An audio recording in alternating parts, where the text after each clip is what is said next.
Hello and welcome to the next wonderful talk at the positive future for health at Pain Free, all the P's. And today we've got the amazing Harry Athi. Am I saying it correctly? Atty, yeah, Athi, yeah. Harry Athi, with Ayurveda and expanding awareness. Now, I met Harry at actually, I think I've met you before. Didn't we say we knew We each yeah, other? we first met at Kempton Park. We weren't at the races then. We were doing a well-being fair. I think that was maybe two years Exactly. ago. Yeah, yeah, that was an amazing event, wasn't it? And a really big event Yeah. um, with Diane Mitchell, who also came on the podcast another time. And so I got chatting with Harry again, and reconnected. And I just love how he's talking about what you're doing, Harry, and it just felt really good and in the right sort of wavelength. So I'm so pleased you come on the podcast. Thank So you. so Harry, can before we go into the Ayurvedic things and everything, tell us about yourself. Well, how did you get into it all? Who are you? How did you come to this point of what you're doing? Wow, that's a very interesting question. First of all, like, thank you for having me on. I think it's quite interesting how I met you 2 years ago, and now we're in this position here, and how we plant a seed, and it takes a little bit of time for it to grow uh, and for it to come to fruition. Um, So about me, I kind of had a little bit of a rude awakening in 2020, as did quite a lot of people. I wasn't doing anything like this at all. I was working for one of the big retailers. I was a produce buyer there. Wow. Um, and so I just started that new role in March of 2020. So I was kind of focused on, this new job, wanted to do well, wanted to settle into it, kind of was half paying attention to what was going on in the world in terms of COVID and all of that shenanigans. Um, and, I was just slowly questioning things simply because they didn't make any sort of logical sense to me, being asked to do one thing one day and a completely different thing to the next. And not just on Mm. that macro level, but on a professional level as well, being asked to do one thing one day and then completely the opposite the next. And I was kind of like, well, which is it that you want me to do? Because you've given me two conflicting pieces of information here, and I simply don't understand what you're asking me to do. And that kind of went on, and then started questioning a lot of things that were going on in the world at that time. Fell out with all sorts, a load of friends, family that I'd known, friends especially that I'd known since primary school, so about 30 years, simply for asking questions and looking at Mm. what other people were saying about the topic at the time. And me, I simply couldn't understand what was going on with me personally. Like, why am I asking these questions?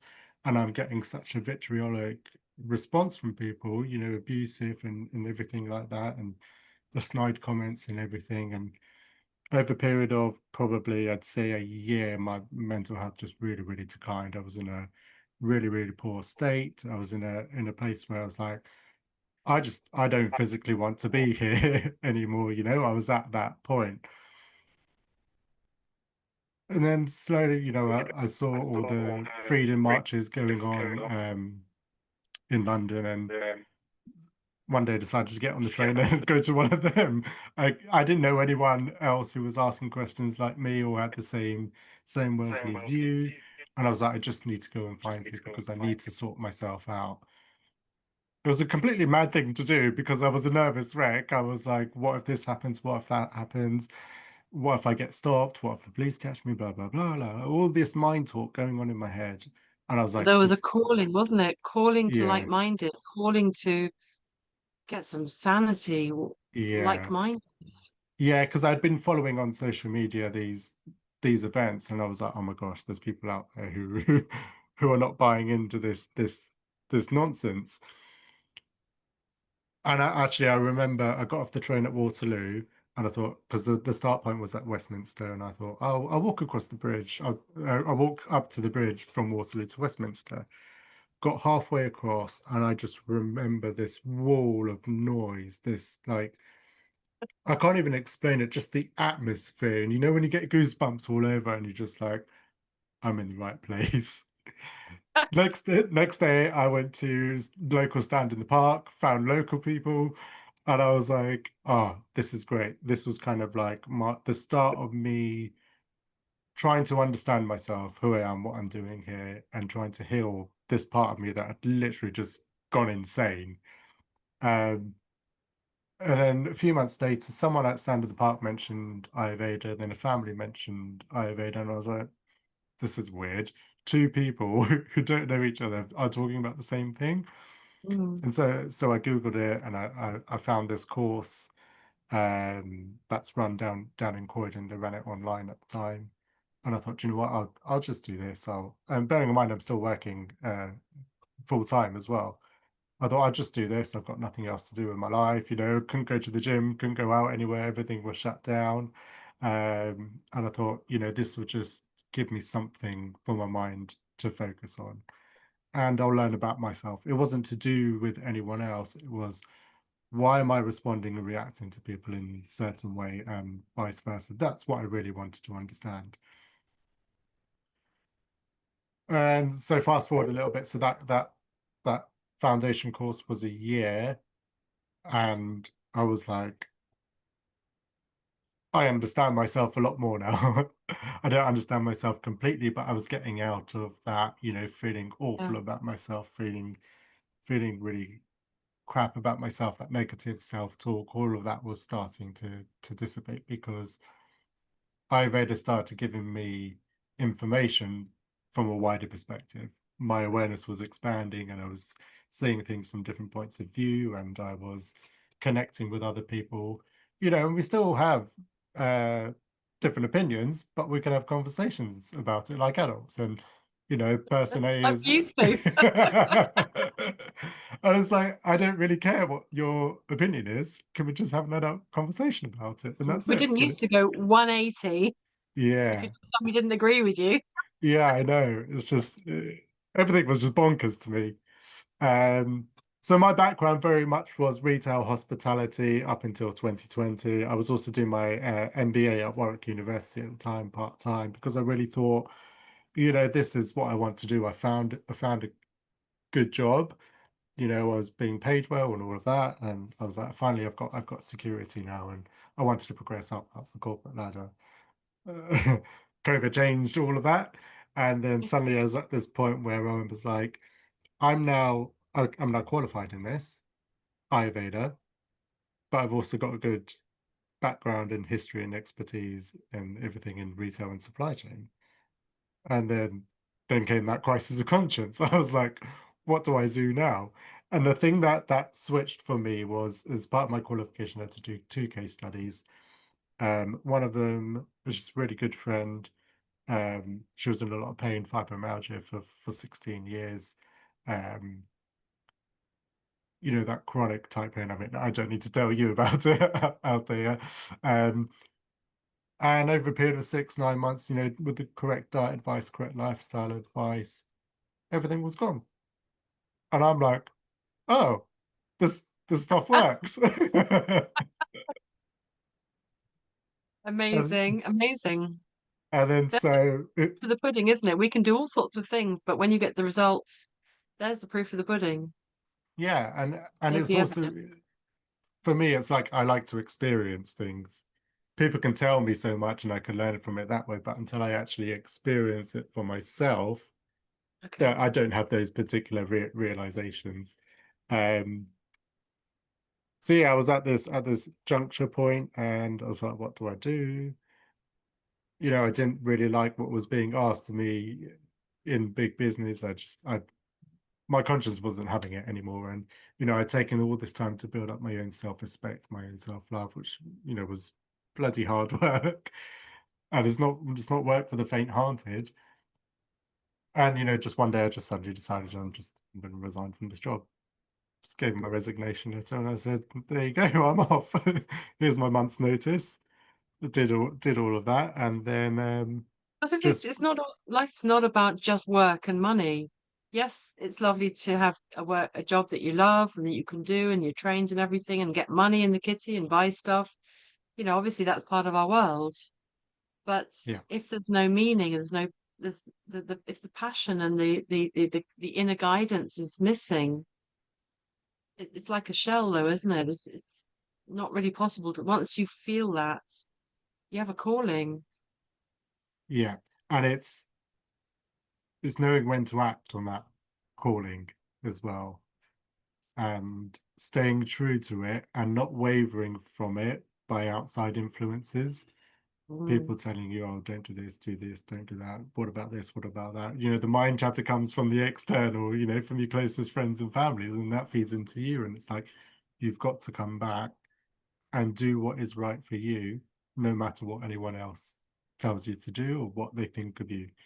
What they think of you today, they'll think of you think something else tomorrow, and they thought something else Yep. of you yesterday. You know, Yep. the mind is a very fickle thing, and it's, you know, these people forget all these things that they've said to you, and what matters is what you think of yourself. And that was the biggest learning point for me over the past 4 or 5 years. Yeah. I Lovely. I don't care. I literally just, I couldn't care what anyone thinks of me. They might think I'm the greatest person on earth. They might think I'm the worst person on earth. I really don't care because I know what I I, think of myself. I think that's a really good factor because if you feel like that, then you honor yourself. What good, bad, and ugly, whatever comes up. Didn't David Yeah. Icke, he was talk I mean, he went through hell and back for many, many, many, many years. Mm, He says, you can't say anything to me I haven't heard. mm. And actually, I've sped read through maybe about a dozen of his books in the past couple of Oh, years. I didn't know anything about him. I knew his name and everything beforehand, but I didn't actually get into the detail of what he was saying. And actually, that's one of the big teachings that I got from him was that exactly. Doesn't mm. matter what anyone else thinks of you, it's what you think about 'Cause if, yourself. exactly, because if you, and that's self-love, isn't it? If you have that inner kind of just following and trusting, and the Ayurvedic things worked, clarity, and it's something you're called to, and it feels right for you, obviously, and then that's purity coming from you, and it's always going to see you right, I believe, because that's your inner guidance that Yeah. keeps you survive, that keeps you well and happy and fulfilled, I think.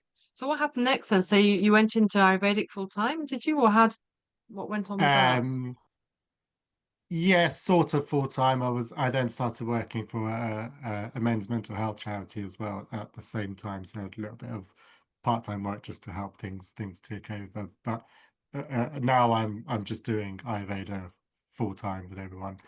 So I do the diet and lifestyle advice, and I also do mama massage as well. So it's a particular form of massage with warm herbal oils, which helps balance everything in the body and With cor- warm what? herbal oils. Warm herbal oils, Yeah. beautiful. I used to be in a market one time doing reflexology, and in the sunshine, the oils warmed up, and it was magical. All the smells were like perfume in the air Oh, all around, so all the amazing. rose and lang lang and lavender, whatever it was. I thought it was true, and the sunlight and the warmth. It was a really nice environment for Amazing. letting go, for bliss, for letting go. And yeah, so you do multiple things now then. Is Ayurvedic Yeah. is the main thing that you do, and then Yeah. you do lifestyle and nutrition. Well, so the lifestyle and nutrition is the Ayurveda stuff. So Ayurveda is all about, it's a preventative form of healthcare, which helps people to, you know, live a healthy and happy life based on who they are through correct diet, correct lifestyle, and correct use of herbs to be able to maintain that healthy lifestyle. Um, and also it helps us to address any imbalances that we have, whether it's physical, mental, emotional, Okay, psychological, or spiritual. So Ayurveda is a really, really broad spectrum okay. of things. And, you know, someone might come to me first, you know, they might say, well, like my first case study, I've had this pain for 16 years. Can you help me? And, you know, we start off with the diet and the lifestyle measures, and, you know, I'll take a proper look at what they're eating, how they're eating, when they're eating, how the digestion is. So with the diet and the lifestyle, it's all about the gut health and good digestion, and correcting somebody's metabolism first. What everyone's talking about today, you know, gut health, all of this, and Ayurveda has Yeah, been saying it for about 5, 6 thousand years, thousand years. So totally. yeah, so That's it. it's nothing new. It's just modern Yeah. science is now confirming. things, which Yeah. I And find makes me fascinating. yeah, it makes me laugh, isn't it? That so scientists have now discovered, I thought, well, okay, good. Only been going on for 5,000 years already. Yeah. It's funny, and all on the front page of the news and whatever, I and know. scientists have discovered. Okay, well done. And so Ayurvedic is a massive subject then. Hmm. And so when somebody comes to you, it might be what sort of symptoms would they come to you for? How would they know they need you? It could be literally anything. So it could be cough, cold, flu type symptoms, things like that. It might be somebody's experiencing pain. It might be they're not in a good place mentally. They're stressed. They're anxious. They're at a stage of burnout. Um, it could be, menopause. I have quite a few menopausal women coming to see me. Okay, So it's a very, very broad spectrum. And the way Ayurveda deals with that is that we look at the individual. So it's based on something called the tree doshic system. So the three doshas. Um, and I don't have English translations for the next three words. Um, okay, fly it so out. so we've got three different bodily constitutions, basically, and they're Vata. So Vata is everything to do with the air energy. So these types of people might have a slimmer, smaller frame. They might experience more dryness in the body, dry skin, dry hair. They might have cold hands and feet as well, because Vata is all to do with coldness. Think about the wind outside on a windy day. That's the Vata type energy. These types of people might experience more like anxiety and worry, but they're also very creative people. So there's into the artists, the musicians, etc., people like that. Um, and then you've got Pitta. So Pitta, like Pitta bread. So Pitta is the fire energy, and this is all to do with heat. I mean, fire, heat, it's kind of self-explanatory there. And so these Pitta type people are very driven, they're very successful people, they make for natural leaders. They might experience things like inflammation in the body, heat, rashes, acne, things like this. And Blame then you, joint, arthritis. yeah, yeah, exactly. Um, and then you've got Kapha, which is more kind of like the water type energy. And so these are your really cool, calm, chilled out people, they're really laid back, but they also have really, really good immunity. So these kinds of people, it takes them a long time to get to that point where they're experiencing imbalance, but then when it goes wrong, it goes wrong. It's the diabetes, the heart disease, and things like this, where it takes a long time to manifest, and it becomes quite a challenge for us to work with it. Um, Cuppa's all to do with like slowness as well. So Cuppa, and I'm speaking as a Cuppa type person, we can be quite slow to learn things, takes us a longer time to understand things. We might move a little bit slowly as well. But then once we've got it, we've got it. We've I think I understood it. think I think I'm a Kappa person. Mm. And how do you diagnose? How do you see? How could you recognize all these characteristics? Do you can people be a bit of this and a bit of that as well? Yeah. Yep. So normally you have one or two that are, so you have to have all three. If you don't have all three of them, you can't be here. You can't exist. So we all Okay. have them in varying degrees and varying proportions, but some people might have one or two that are dominant. And so, like, take me for an example. I'm Kapavata, so and a couple of people as well. It's like they love food and they can look at food and automatically they put on 10 kilos. And I'm speaking from my own experience here. Um, I'm definitely Kappa then. yeah. Damn it. And couple type people, they're very loving, very caring, want to see everyone else do well. And they often put other people first before themselves. And then also I've got a little bit of that Vata energy in me as well, where, it's the creative thinking, the mind is always going, got to be here, got to be there, you know, always moving around, sometimes experiencing the dryness in the body as well. So we can all be a mix. So that's what somebody's, let's say, normal constitution is. And then when we're suffering an imbalance, we can also identify that dosha. So I might be kapha vata, but I'm feeling really angry, I'm feeling really hot, I'm having loads of headaches, I'm sweating a lot, I'm feeling irritable, somebody's saying something, it's really getting on my nerves. This is a pitta imbalance. So what we do then in that instance is I have to take into account the person's normal constitution, and then we rebalance the pitta first. So we give lots of cooling foods, coconut milk, rice, things like this, herbs to help the digestion, and we address that imbalance, so the pitta energy, if that makes sense. Mm. And we do this through identifying. So in the initial consultation, there'll be a series of questions. How's your appetite? What kind of foods do you like to eat? Obviously, a little bit of case history and signs and symptoms that help us to identify things. How your elimination is, how your stools are, going to the toilet. This is a really, really good indicator of gut health and metabolism. And some people get a Yes. little bit squirmish when I ask about it, but I have to ask about it. And How's your poo? yeah, Have a exactly. look. And one of the greatest indicators of good health is having a good poo in the morning. And it's Yeah, easy to pass, and you feel good, your bowels are empty, your bowels are clean, your mind is clean.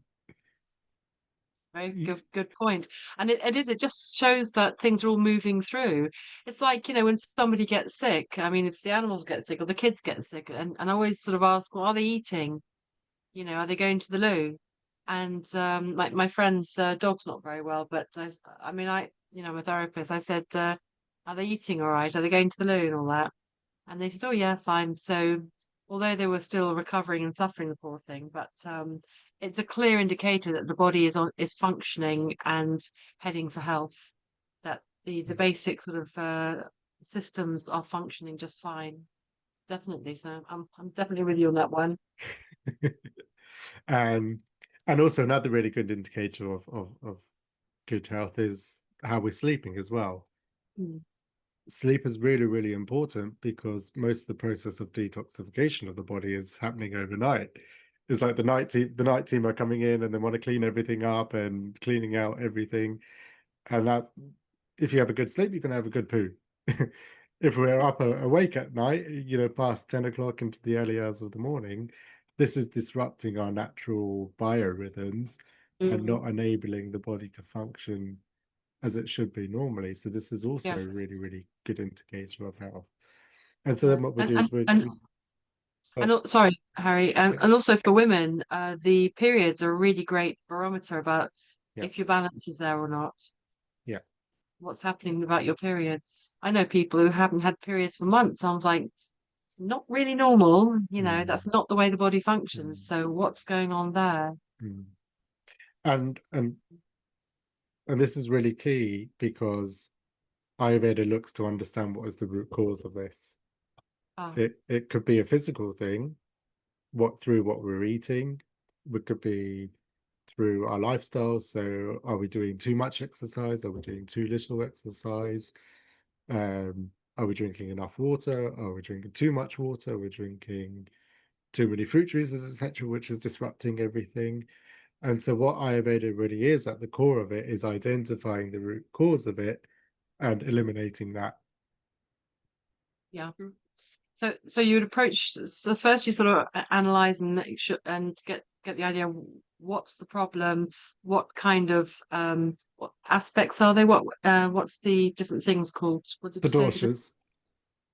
The doshas, yeah, or different constitutions, you can say. constitution. Thank you. My English brain. That's Constitute. okay. So you figure out what constitution they are Yeah, and what's the problem and what needs to be rebalanced. What's yeah. the out of balance, how to get back into balance. So Mhm. you go in with food and things, but what about the sort of the mental state or the emotional state or life stresses and things? Does that all come into play? Huge Huge. impacts. Okay. Like stress, like everybody's stressed out at the moment, and it's uh, Ayurveda works on the physical level, but it's also working on the subtle energetic level as well. This level that we can't see, but just because we can't see it doesn't mean to say that it doesn't exist. And this is where the Yeah. dosha, that Vata Pitta kapha is coming from, is on an energetic level. And what is stress and things like this? It's all these emotions we're keeping inside of us, and we're holding it, and everything is tense, and we're storing that emotion and energy in the body. And part of the treatment plan is just, for some people, is just getting them to relax.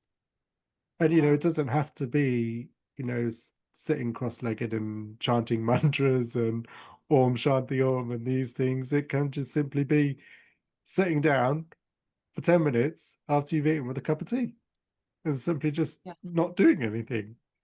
There's so much power in healing in not doing anything. We're always Being present. being Being present, present. Being exactly. present. And we've always think we've got to be doing something. If we're not doing Yeah. something, then we're just being lazy and nothing's happening. Or something is happening, it's just that you can't see it. We're resting and allowing the body to do, and the mind to do what it needs to Mm. do. Big time. It's in the West, it's just such a push, isn't it? As you Mm. say, if you don't do something, you're not busy, didn't achieve today, well then they're useless and you're lazy and you're wasting time or something. It's really kind of drilled into us, isn't it? Be efficient and achieve and get things done and stuff like that. And that goes part and parcel with what we were saying at the beginning. It's like we have all these layers of social and cultural conditioning put upon us, and actually some of it, and it just happens naturally when people come to see me. I see people for 6, 9, 12 months. It's, because also the counseling then becomes part of it at later stages of the treatment.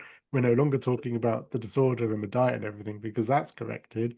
It's all the lifestyle stuff and the stresses that are going on, and we start talking about that. So um how do you address all of that?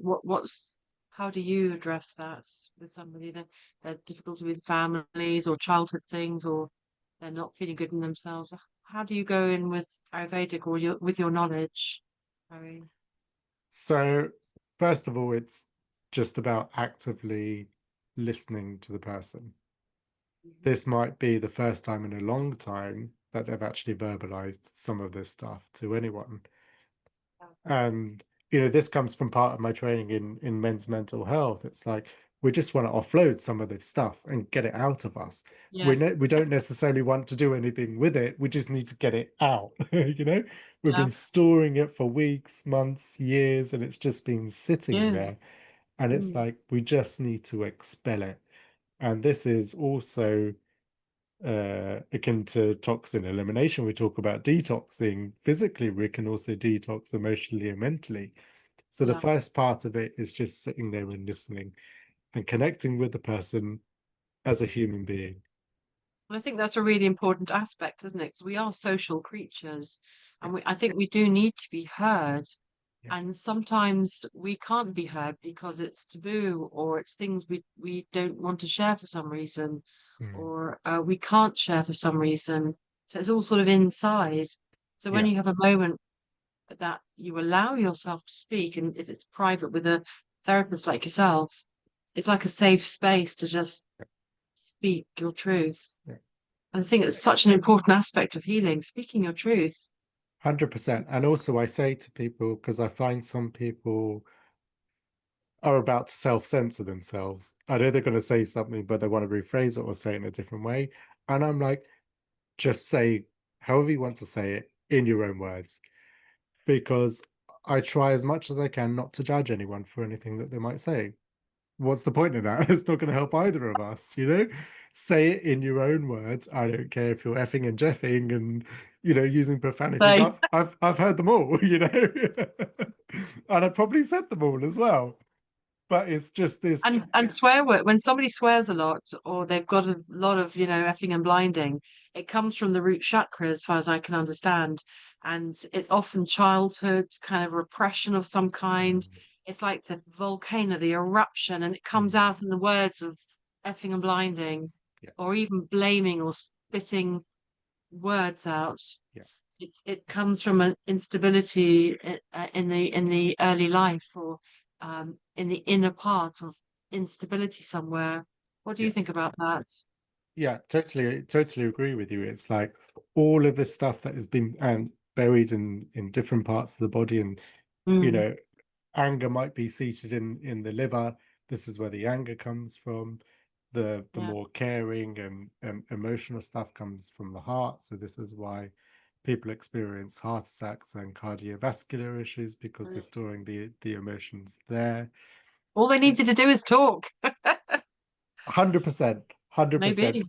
And I really do think we all need to be trained in how to actively listen to each other and not rush to give advice and rush to judge people for what they might say and try and censor them, because we're stopping them from being who Good they point. truly are underneath all those layers of conditioning and all that crap. I was going to use another swear word. You were, weren't you? I'm going to say it. Sometimes we're just going to want to dispose it and put it in the bin, Yeah. and that's Yeah. it. And that's half the healing work done. Yeah. I And think that's so, why it feels so good to talk to each other when, like to a good friend, you offload to somebody or they offload to you, and you're not really doing very much, maybe giving a hug or a cup of tea or whatever, but mostly you're being present, yeah, witnessing another human being yeah, and hearing their story or their feelings or something. It's incredibly yeah, cathartic, isn't it, yeah, to be able to do that, and especially if it's in a safe place that is really the safe place is held, so they can do that. So you might go in with on this sort of mental or emotional stress or life situation. You start with listening, and what sort of advice might you give somebody dealing with so I might, yeah, all sorts of things? yeah. So it's finding something or making suggestions of what people might like to do. So for me, it's about going and sitting in the forest or sitting by water. That I'm Oh, perfectly at home. I've got this dream of buying a massive country house in the middle of a forest, stream running by. People can come and go as they please, come for healing, come for good food, come for social interaction. For me, I like the slow life. Some people, it might be like, okay, can you go for a swim or something, or go for a nice little walk in the moonlight down by the river or something like that. Something where they can disconnect from technology, because I don't think technology helps in all of these situations either. And we can go into all the EMFs and everything and how that's changing somebody's frequency and all of this. It's becoming disruptive to our biorhythms. So it's getting people, and also the advice might be through diet. I might say, if somebody's really anxious and stressed and worried about things, okay, can you have a little bit of mashed potato and butter, please? Bring you back down to earth a little bit. Really, really simple earthy, things like that. rooty things. Yeah, earthly, rooty, Yeah. homely food. Yeah, have a nice roast dinner.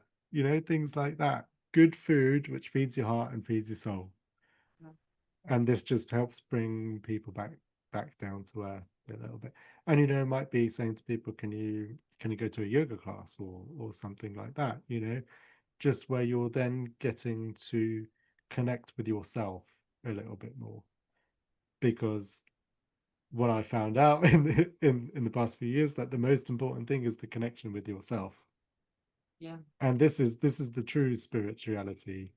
Yeah. It's not necessarily the religion or the chanting or the mantras or the meditations or things like that. These are all tools to get us there. But where are we trying to get to? We're trying to get to that connection with ourself, with our true self.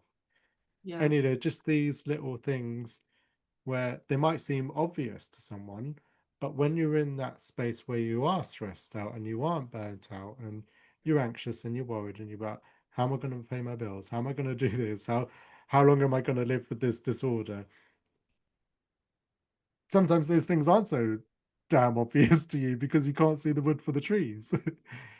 And it's like having that conversation with someone to work out, okay, what is it that you would really enjoy doing? And just Yeah. asking them to, okay, can you go and enjoy that, please, for And half an hour? bouncing off from Yeah, somebody. So then you're looking at them as somebody in a whole picture of their which absolutely. constitution are they, what's going on in their lives, and what are they talking about, and what's their imbalances, their stresses, whatever, and looking to antidote and balance whatever they come up with. Yeah. It's all about balance then. All Um, about balance. and I And really feel that something uh, really goes through and through when you talked about connecting to yourself. When you talked about that, I really feel like this is the way that it is. It's the way of the world. I hear this repetition over and over and over. It's all about tuning in, listening to yourself. And sometimes we don't want to go there. Sometimes we mm, don't have nice feelings or nice life experiences or mm. maybe damage or disruption or whatever. And it's hard to go there. How do you handle that kind of thing when people have passed and not a good life or something, not good support or something? So the people that come to me are those who want to do something about it, which makes it Right. 10 times easier Halfway because there. because I'm quite upfront with people and I say, look, this isn't me telling you what to do, it's a collaboration. 50% effort from you, 50% effort from me, and we're both in this journey together, you know? And it's like we're not, I don't just leave people, give them the advice, and that's it, off you go. I'll check in every now and again with people if they want that extra support. And you Mm, know, I do give some herbs as well to be able to support people in that because they can notice the changes as well yeah. in themselves. Mm, And sometimes people come back to me after the first consultation and they're like, what have you given me? I feel great. I feel like this has happened, that's changed in my life. This opportunity has come up, that's come up. Because the herbs are helping on this subtle energetic level, which mm, is just clearing some of that rubbish out for them and yeah. clearing out that stress and that mental trauma and everything like that. And, you know, it does take a long time to build up that rapport with someone and for them to trust you. Yeah. And sometimes you can't ask questions right at the beginning about it because Ayurveda isn't very well known in the West and they don't really know what it is. They're just coming because 95% of the people that come to see me is word of mouth because somebody else has come and they've had a good result with it and they're coming. But they're always still a little bit skeptical of it. And rightly so. I think everyone should be skeptical of everything, you know. Ask questions. Ask questions. Yeah. Absolutely. Ask the question why. Why are you asking me to do this? Why are you giving me this herb? Why have you asked me to do that? If any practitioner cannot answer those questions for you, run out the door, run a mile. Because if you don't understand it and you don't know what you're doing, then you shouldn't be doing it. Mm, This is all about the connection with the self and the self-respect and everything. And yeah. don't let anyone tell you what you can or can't do with your own body. You are the master or the mistress of your own body. Only That's put it. Amen into to it what that. you want to do Yeah. it. Absolutely. So we're going to open up to questions for everybody. Would anybody like to ask Harry something about what he said, or something about maybe you want to know about what's your constitution, or perhaps you have a pain or condition that would put Harry on the spot? Is that okay, Harry? Absolutely. Yeah.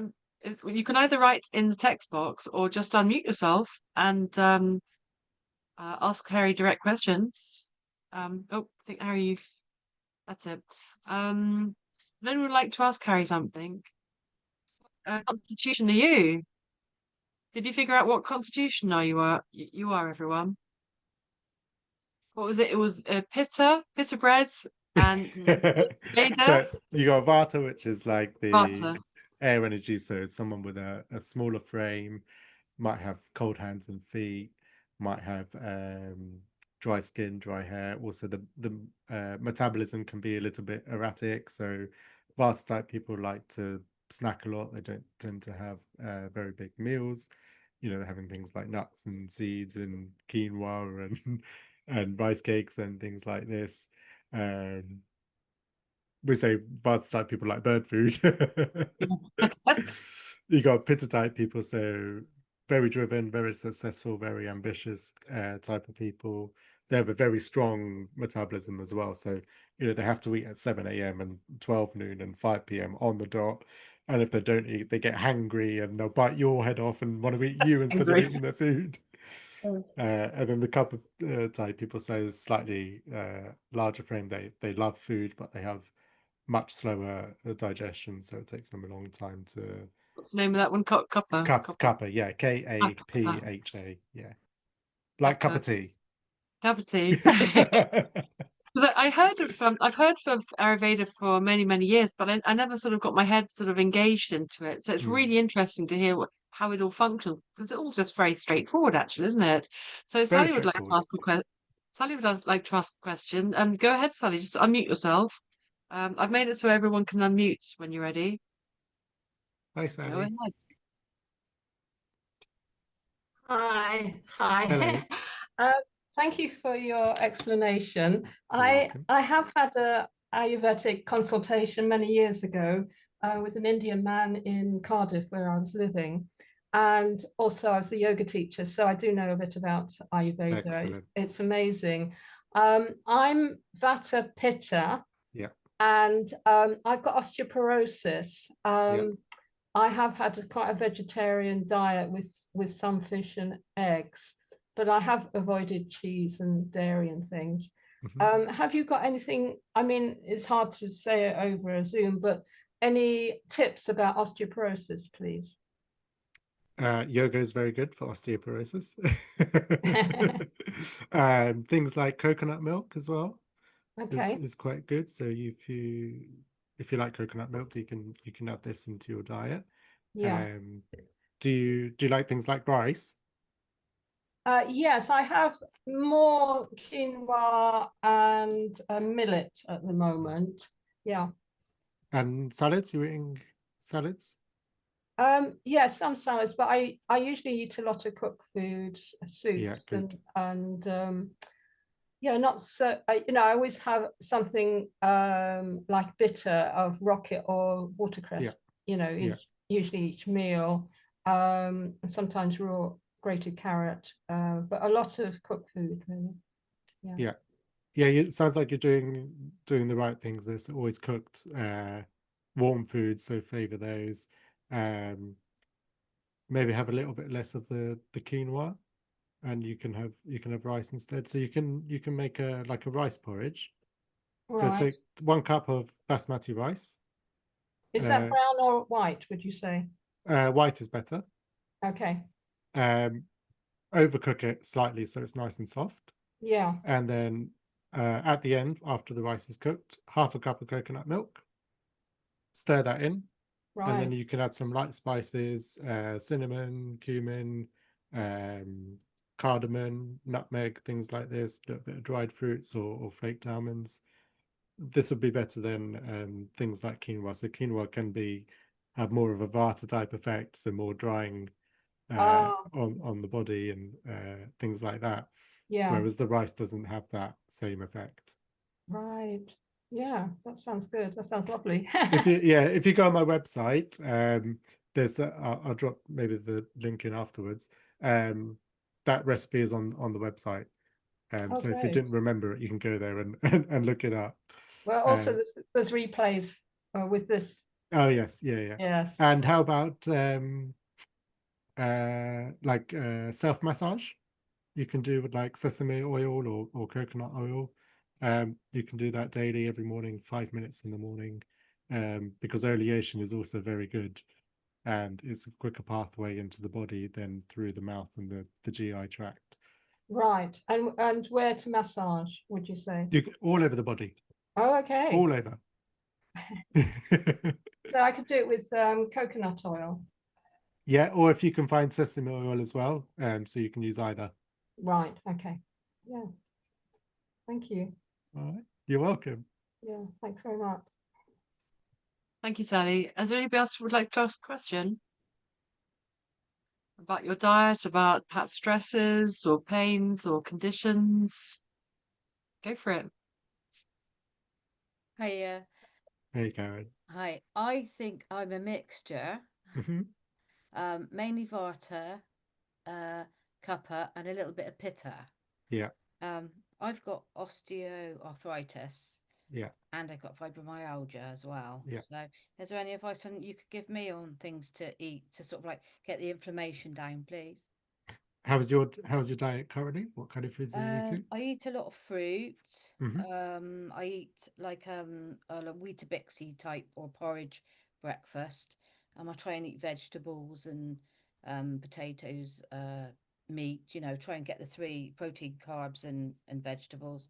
Mhm. Bit of salads. I eat brown bread, lactose-free milk.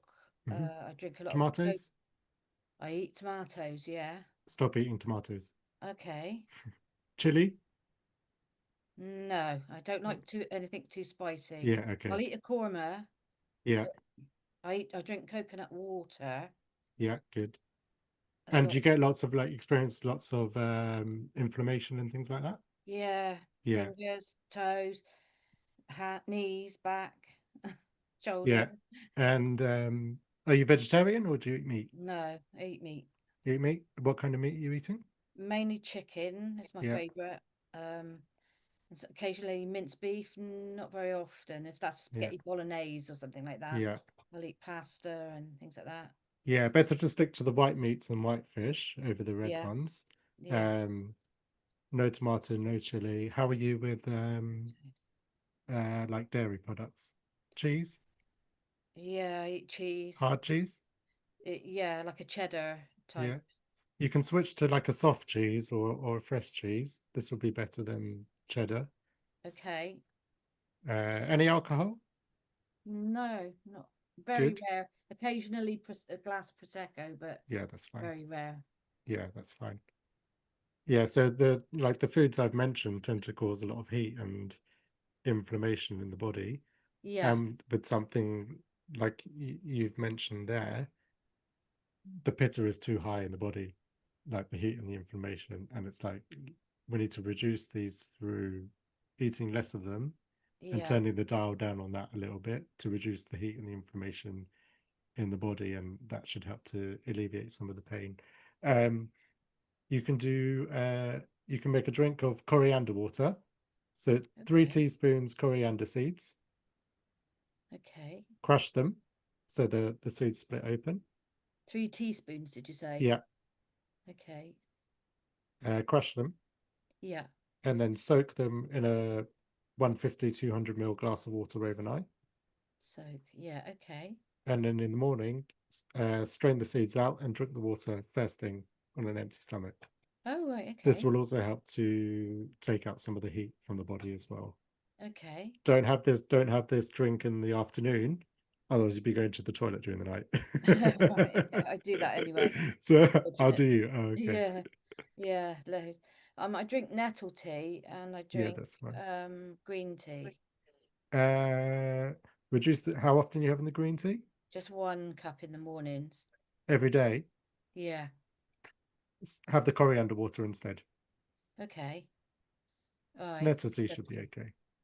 Yeah, that's just stinging nettles in Fresh. if I can get them, yeah. Ooh, Yeah. lovely. Or dry if I can't, depending Yeah. on the time of year. Do you go foraging as well then, is it?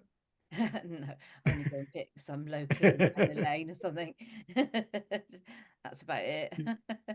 Yeah, try those few things, see how you get on, and then if you need further support, then just drop me a line, and I can do consultations online with people as well, and send Okay, out the lovely. herbs and things just to give a little bit more support. But because sometimes we give the herbs just to give that the body a little bit more support, and it's like restarting the engine in the car.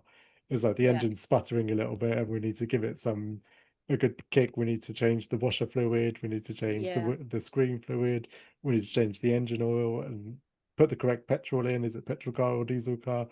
The herbs are essentially acting like this. But see how you get on with the diet stuff and those few remedies, yeah. and then if you want a little bit more support, then feel free to drop me a line. Thank you very much. Yeah, definitely tomatoes. I think tomatoes, you've just hit the nail on the head there. Didn't think of that. I had heard of it years ago, but didn't think just merrily eating all and the tomatoes. And do you know what? Before I studied Ayurveda, I would have a big plate of tomatoes on Mm, the side with every meal because I love them. Yeah. Then I learned about it and I was like, oh my God, this makes so much sense. Why I'm experiencing these, I've had skin issues in the past, and I'm like, Yeah. oh my goodness. And then I was like, I can't give up tomatoes. I love them. I can't get them up. This Yeah. is my most favorite thing in the whole wide world. I stopped eating it and it went. And I was like, Yeah. and Yeah. now I look at a tomato and I'm just like, I don't want it. No, that's good. I feel nothing towards it. Yeah. Oh, thank You you. change, isn't it? Yeah. And actually that's one thing with Ayurvedic treatment, because the herbs are changing the tastes on the tongue. So Yeah. there's 6 tastes in Ayurveda: sweet, sour, salty, bitter, pungent, astringent. In the West, we're used to the sweet, sour, salty. And I've seen it firsthand working in the food industry, how much stuff they pump into it. And what do the herbs do? The herbs reintroduce the bitter, pungent, astringent. And we can get those from the herbs and spices, cumin, cinnamon, coriander, these things. But I use formulated medicines, which have a better effect. And what it does is it changes the tastes on the on the tongue. Yeah. And so then when you eat something, the taste of that food then becomes amplified. Yeah. And then you can really, really tell, oh, I really feel what this bloody tomato is doing to me now. It's making me angry and irritable and heat and hot and inflamed and sweaty.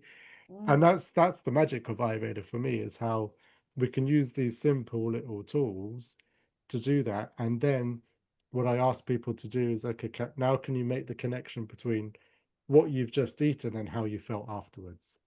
Mm. Because the long-term goal is for me to take a step back and actually, this is a very poor business model. You don't need me anymore because you've got all the information and the knowledge and the expertise, by making that connection again with what you're eating and how you feel afterwards. And to me, that's spirituality, making that connection. Beautiful, Harry. Thank you. Thank you. Thank you so Thank much, you. Karen. Sunny, you look like you're wanting to come on. Is that right? Do you want to ask a question? Just unmute yourself. I was just trying to look up your website and I can't find it. So It will be with the recording. I'm going to send the recording. The recording is going to be on the website tomorrow, and it'll have all Harry's links, website, and how to get in contact with him. So don't worry about that. I'll make sure that's with the recording by tomorrow.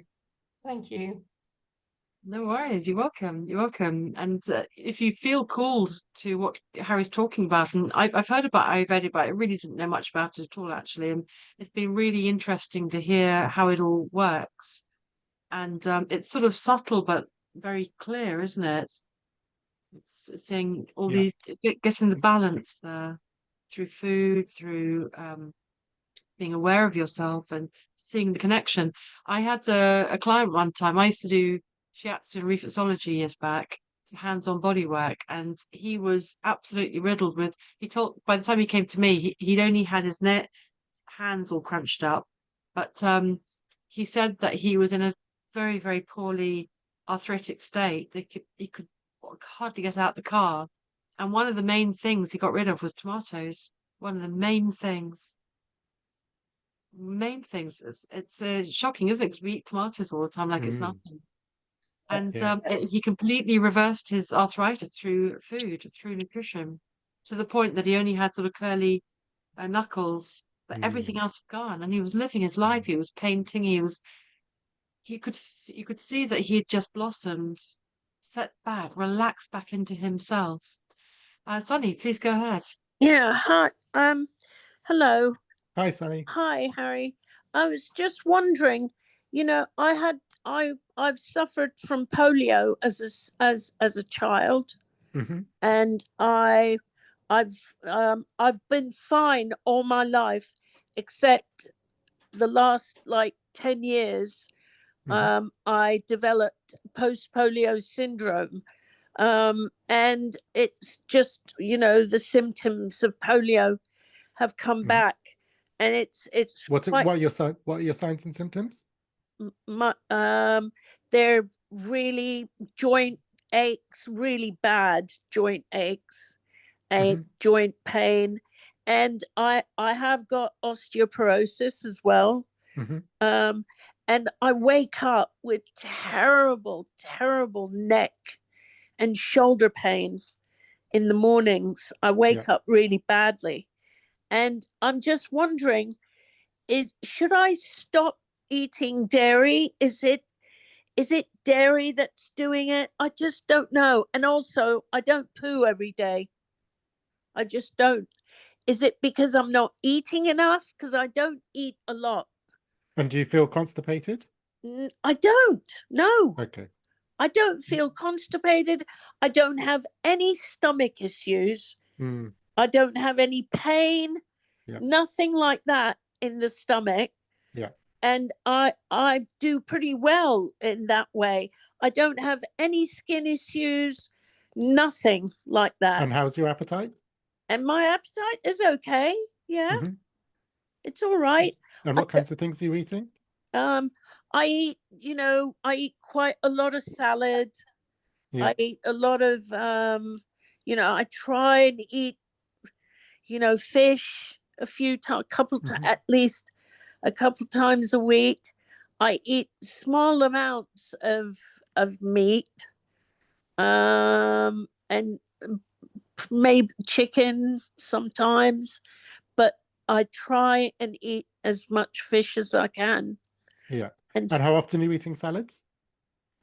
Nearly every day I eat salads. Yeah, better to avoid this one and stick to cooked warm foods, because contrary to popular belief, actually salads can cause a little bit of constipation because it's drying out the bowels.